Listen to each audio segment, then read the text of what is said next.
Hi உறவுகளே! நம்மளோட சேனல்ல விளாக்ஸ்லாம் போட்டு ரொம்ப நாள் ஆயிடுச்சு. ஸோ இன்னைக்கு டிமார்ட் போறதா ஒரு பிளான் இருந்துச்சு. அதையே விளாகா எடுத்து போட்டுடலாம். ஒரு கம்பேக் குடுக்கலான்னு சொல்லிட்டு தான் இந்த வீடியோ மேக் பண்றேன்.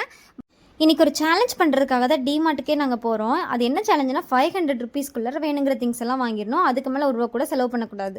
இது ஐஸ்கிரீம் சாப்பிடுறியா? வந்து லாஸ்ட்டாக சாப்பிட்டுக்கலாம். லாஸ்ட்டான்னு கடைசி வரைக்கும் அவன் வாங்கியே தர மாட்டான் உறவுகளே. ஏமாத்துக்கார பையன். இல்லை இன்னைக்கு கண்டிப்பாக வாங்கி சாப்பிட்றோம் சரியா? ஸோ என் ஹஸ்பண்டுக்கு டிமார்ட் வரதுனாலே ஒரு பயம் தான். கேட்டை பார்த்தாலே பயமாக இருக்கே அந்த மாதிரி தான். ஏன்னா நாங்கள் வந்து ஒரு பட்ஜெட் வந்து பிளான் பண்ணிட்டு போவோம், இந்த பட்ஜெட்குள்ளே தான் வாங்கணும்னு சொல்லிட்டு. ஆனால் அங்கே போனால் பட்ஜெட்டையும் தாண்டி பில் எகிரி போயிட்டுருக்கோம். நாங்கள் மட்டும்தான் இப்படியா இல்லை நீங்களும் அப்படி தானா அப்படிங்கிறத மறக்காமல் கமெண்ட் பாக்ஸில் கமெண்ட் பண்ணுங்கள். சரி சேலஞ்செலாம் ஒரு பக்கம் இருக்கட்டும்னு சொல்லிட்டு டிமார்ட்குள்ளே போனால் என் ஹஸ்பண்ட் சொன்ன சேலஞ்செலாம் மறந்தே போயிடுச்சு. அந்த 500ங்கிறதெல்லாம் வந்து கணக்கிலே இல்லை.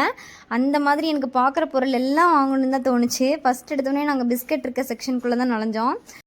அப்படியே போயிட்டு என் ஹஸ்பண்ட்க்கு பிடிக்கும்னு மில்க் பிக்கீஸ் பிஸ்கட் வேணும்னு கேட்டாங்கன்னு சொல்லிட்டு அது ஒரு பேக்கெட் எடுத்துக்கிட்டோம்.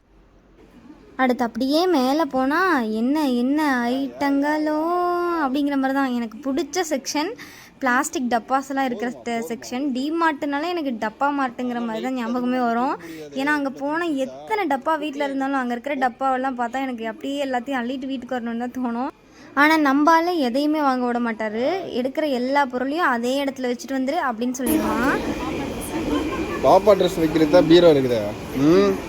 பீரோ ஃபுல்லாக ஒன் ட்ரெஸ் தான் இப்போ அடி வெண்ண. அப்புறம் பார்த்தா இவன் பொண்ணுக்கு நான் மட்டும் எதாக இருந்தாலும் வாங்கி கொடுத்துட்றாங்க. இவன் பொண்ணு கேட்குறது மட்டும் தட்டாமல் என்ன வேணுமோ அவள் கேட்குறதே வாங்கி கொடுத்தான். அவள் வேறு எதுவுமே எக்ஸைட் ஆகி கேட்கவே இல்லை. அங்கே நிறைய டாய்ஸ் இருந்துச்சு, டால்ஸ் எல்லாம் இருந்துச்சு.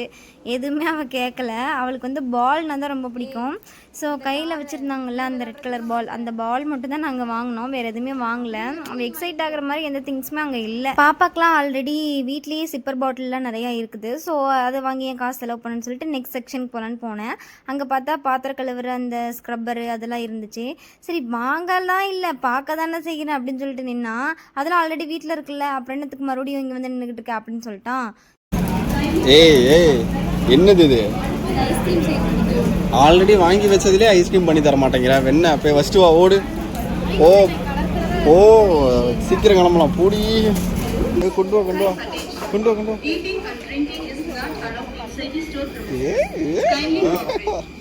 அங்கே அக்கா பாருங்க. இந்தா செல்ல இந்த ஆறாங்க பசுமாடா.